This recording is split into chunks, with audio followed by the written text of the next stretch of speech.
Welcome back everyone in the next video lecture of Applied Mathematics. Topic of our today's lecture is examples based on integration by parts.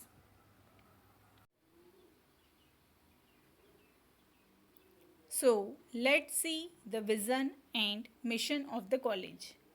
Excellence in technical education to empower youth. अब mission देखते हैं हम. Impart quality technical education to prepare students with excellent technical skills, develop competent and employable diploma engineers and responsible citizen, strengthen industry institute interaction. अब हम देखते हैं course outcome. Solve the given problems of integration using suitable method and apply the concept of integration to find area and volume. अब हम देख रहे हैं learning outcome. So, after watching this video, you will be able to know how to use the method of integration by parts and how to solve examples based on integration by parts. आज का ये video देखने के बाद आप सभी को integration by parts का किस तरह से यूज़ करना है और उसका यूज़ करते हुए उसके ऊपर डिपेंड एग्जाम्पल्स को किस तरह से सॉल्व करना है, ये अच्छे से समझ में आ जाएगा. लास्ट लेक्चर में हमने इंटीग्रेशन बाय पार्ट्स क्या होता है ये सीखा और उसका यूज़ हम क्यों कर रहे हैं और किस तरह से होता है ये भी हमने देखा. जब हमारे पास कोई भी दो टर्म इंटीग्रेशन में मल्टीप्लिकेशन में रहते हैं तब उन्हें सॉल्व करने के लिए उनका इंटीग्रेशन निकालने के लिए हमें एक मेथड यूज़ करनी पड़ती है. उस मेथड का नाम है इंटीग्रेशन बाय पार्ट्स. इंटीग्रेशन में ऐसा नहीं होता है कि आपके पास कोई दो टर्म दी हुई हो और आप उसे सेपरेटली इंटीग्रेशन प्रोवाइड कर दें. ओके, तो हमारे आज के एग्जाम्पल में भी हमारे पास यहाँ पर इंटीग्रेशन में दो टर्म दिए हुए हैं, दो फंक्शन दिए हुए हैं और उन दोनों फंक्शन के बीच में मल्टीप्लिकेशन है. ठीक है, तो अब हम देखते हैं हम इसे किस तरह से सॉल्व कर सकते हैं. ओके, तो यहाँ पर इन्हें सॉल्व करने के लिए हमें क्या करना पड़ेगा. हमें सब में पहले जो हमारी फर्स्ट स्टेप है उसे हम एज इट इज़ ही लिखते हैं. यहाँ पर भी I equal to integral x into sine x into dx. ठीक है, दो फंक्शन है, एक फंक्शन है x और सेकेंड फंक्शन है साइन x. लेकिन हम इन्हें अपने मन से फर्स्ट फंक्शन या फिर फर्स्ट टर्म और सेकेंड टर्म कंसीडर नहीं कर सकते. ठीक है, इनका यूज़ करना है हमें सब में पहले कि फर्स्ट टर्म हमारा कौन सा हो और सेकेंड टर्म कौन सा हो. तो उसके लिए हम देखते हैं लिएट रूल. LIATE कौन से रूल का यूज़ करेंगे हम? लिएट रूल का. ठीक है, ये एक ऑर्डर है या फिर इसे हम ऑर्डर भी कह सकते हैं. यहाँ पर अब देखिए x लिखा हुआ है. x क्या होता है? Algebraic function. अलजेब्रिक का मतलब हो गया a और साइन x ये होता है टिग्नोमेट्रिक फंक्शन. तो टिग्नोमेट्रिक कहाँ से स्टार्ट होता है? t से. ठीक है, तो सब में पहले क्या आया? लिएट रूल में a आया. LIATE. ओके, इस तरह से भी लिख सकते हैं आप वर्टिकली. फिर से समझिए, x जो है वो है अलजेब्रिक फंक्शन. तो ये हो गया अलजेब्रिक फंक्शन x और सेकेंड फंक्शन है हमारा साइन x. जो कि है ट्रिग्नोमेट्रिक फंक्शन। ट्रिग्नोमेट्रिक फंक्शन के लिए हमने t लिखा है, ठीक है। तो कौन सा फंक्शन पहले आया है, यहाँ पर x पहले आया है, इसीलिए ये हो जाएगा हमारा फर्स्ट टर्म, और साइन x बाद में आया है तो ये हो जाएगा हमारा सेकेंड टर्म। ओके, तो हम यहाँ पे क्या करेंगे, using integration by parts. Integration by parts को हम लिख रहे हैं IBP। ओके, वी गेट, अगर आपको याद नहीं है तो एक बार पहले आप लोग जनरल फॉर्म में इसका फॉर्मूला लिख लेंगे। फर्स्ट, ये हमारा फर्स्ट टर्म और ये है हमारा second term. First into integration of second minus integration, उसके बाद ब्रैकेट देना है, फिर derivative of first term into integration of second term, फिर ये ब्रैकेट कंप्लीट होगा और ब्रैकेट के बाहर यहाँ पर ये जो इंटीग्रेशन है इसके लिए ब्रैकेट के बाहर क्या आता है, dx आता है। ओके, हाँ, तो हम अब इस इंटीग्रेशन बाय पार्ट्स के रूल के अकॉर्डिंगली हम यहाँ पर इस एग्जाम्पल को सॉल्व करते हैं। ओके, तो इसका सलूशन किस तरह से हो जाएगा, I equal to integration of x into sine x dx।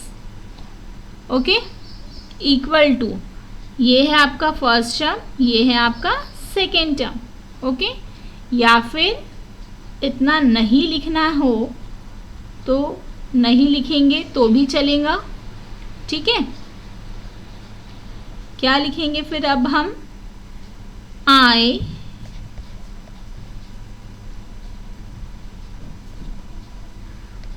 Equal to first term u की जगह हमारा क्या है यहाँ पर x। ओके, तो x integration of second term है हमारा sine x dx minus integration of then derivative of first x, first term है हमारा x, फिर से इंटीग्रेशन का साइन, सेकेंड टर्म हमने लिया है साइन x, तो v की जगह हम लिखेंगे साइन x dx जैसे का वैसा, ब्रैकेट कंप्लीट, और फिर से dx जैसे का वैसा। ओके, तो ये इस तरह से हो जाएगा। ओके,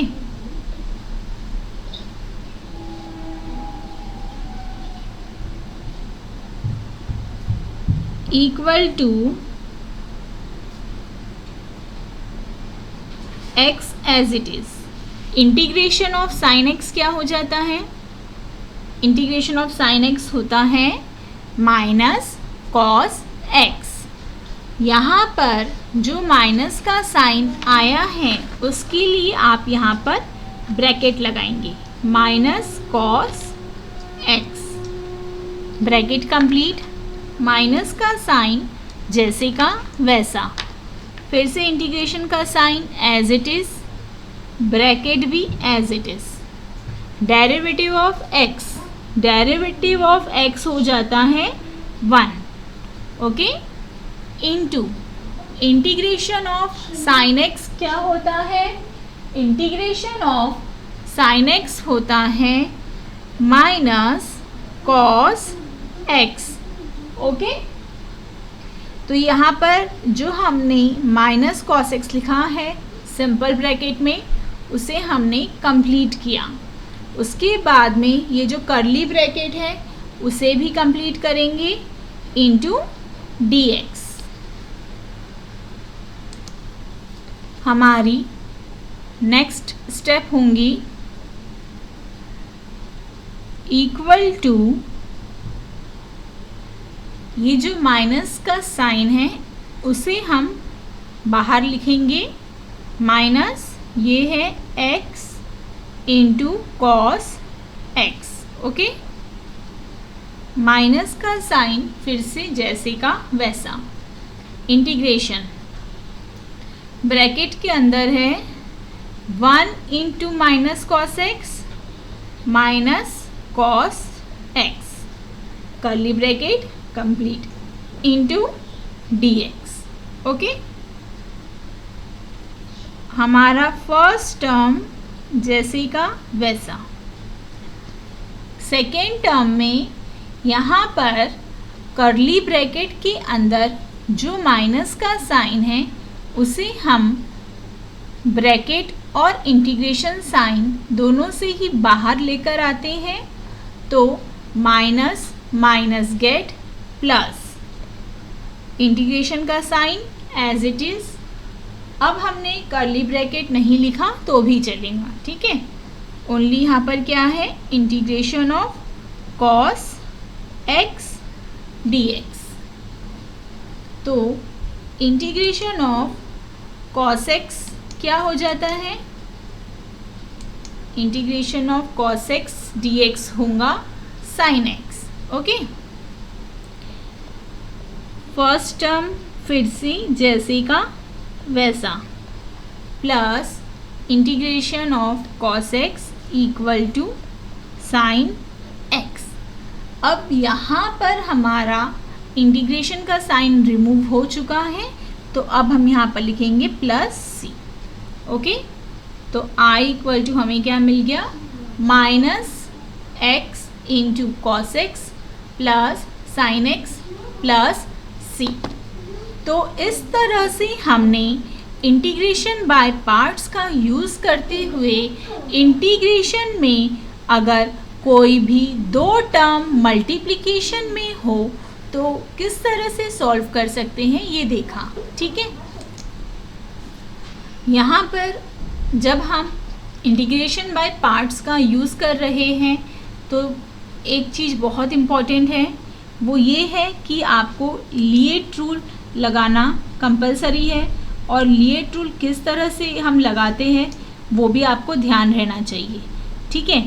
तो लिएट रूल हम किस तरह से यूज़ करते हैं, हम देखते हैं कि हमारा पास जो फंक्शन दिया हुआ है उन दोनों फंक्शन में कौन कौन से फंक्शन हैं। जैसे कि आज के एग्जाम्पल में हमारे पास एक फंक्शन है अलजेब्रिक फंक्शन और एक फंक्शन है ट्रिग्नोमेट्रिक फंक्शन। तो आप लोग पहले लिख लेंगे लिएट LIATE, फिर देखना अलजेब्रिक के लिए A है, ठीक है। अलजेब्रिक की स्पेलिंग A से स्टार्ट होती है तो इसलिए हम उसे A से डिनोट कर रहे हैं, और ट्रिग्नोमेट्रिक की T से, इसलिए हम वहाँ T से डिनोट कर रहे हैं। तो देखना फिर आपका लिएट रूल में पहले A आता है कि T आता है। तो A आया पहले, इसलिए हमने x को फर्स्ट फंक्शन लिया, और T बाद में आया इसीलिए हमने साइन x को सेकेंड फंक्शन लिया।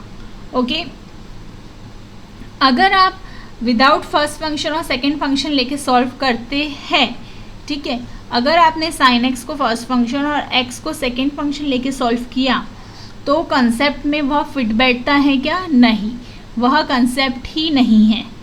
समझ में आ रहा है कि हम क्यों नहीं कर सकते, ऐसा कंसेप्ट नहीं होता है। समझ में आया, तो आपको उस कंसेप्ट के अकॉर्डिंगली ही उसे सॉल्व करना है।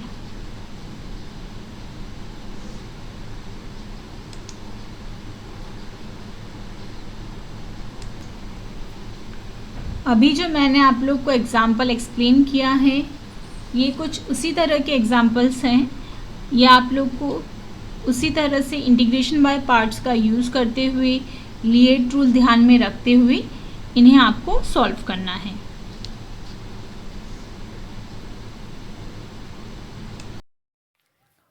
अब हम देखते हैं प्रोग्राम आउटकम कि हमारे इस कोर्स आउटकम यूनिट नंबर 2 के कोर्स आउटकम के लिए कौन कौन से PO यहाँ पर सेटिस्फाइड होते हैं। तो इसके लिए हमारा PO1 बेसिक डिसिप्लिन नॉलेज और PO7 लाइफ लॉन्ग लर्निंग ये सेटिस्फाइड होता है। Our upcoming topic is examples based on integration by parts. Thank you for watching this video. So keep learning, happy learning. Thank you.